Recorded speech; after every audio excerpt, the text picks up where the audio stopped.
On Tuesday, students gathered at Nyumburu Cultural Center to discuss a controversial email sent by a brother of Kappa Sigma's UMD chapter. Many are dismayed by the university's reaction. Whatever money that you get from these Greek orgs being around and being able to have the freedom to be racist, the freedom to be rapists, is not more important than the safety of your students on this campus. Some members of multicultural Greek organizations believe there is a difference in treatment between white Greeks and black Greeks. When my profiles got suspended, they're on the email. It said that, well, you guys were in the leadership role, and you guys were not, you didn't take care of what you weren't careful. You didn't watch what was going on with the pledgees, so you're responsible as well. So we're kicking you guys all off campus for a year, and then we're going to suspend the chapter until 2022. So you suspend the chapter separately, you suspend the individual separately, but with this case, you want to suspend one person? And I was arguing with somebody over Facebook about this, like a member of an IFC organization, and he was like, oh yeah, like we had this one really great event where like we had food from different countries and like we all enjoyed it. Like, is that really the extent of your multicultural competency? Like, you can do so much better than that. And it's just, I don't know. And also yesterday, we had an MGC and NPHC meeting, and I'm only speaking for myself when I say this, but I was personally really disappointed by the outcome of it. I don't think we got anywhere.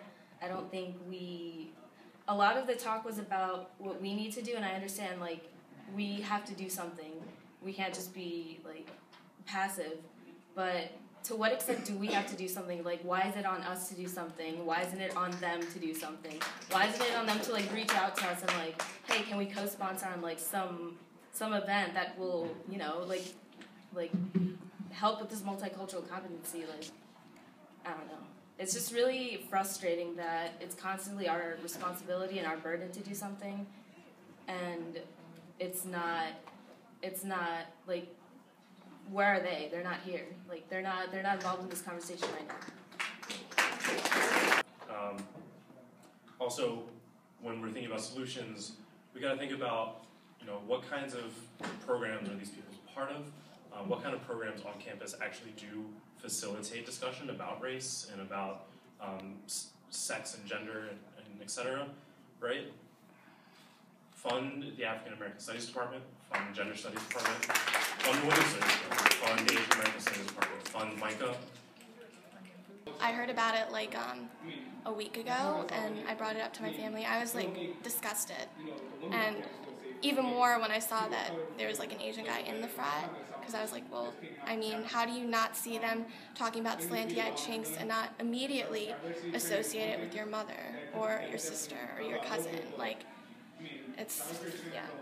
And not even to talk about how that adjective slanty-eyed chink could be pointed at him, because he's an Asian guy. Like, a protest involving a coalition of groups is expected to take place on Friday in front of the University of Maryland's Fraternity Row.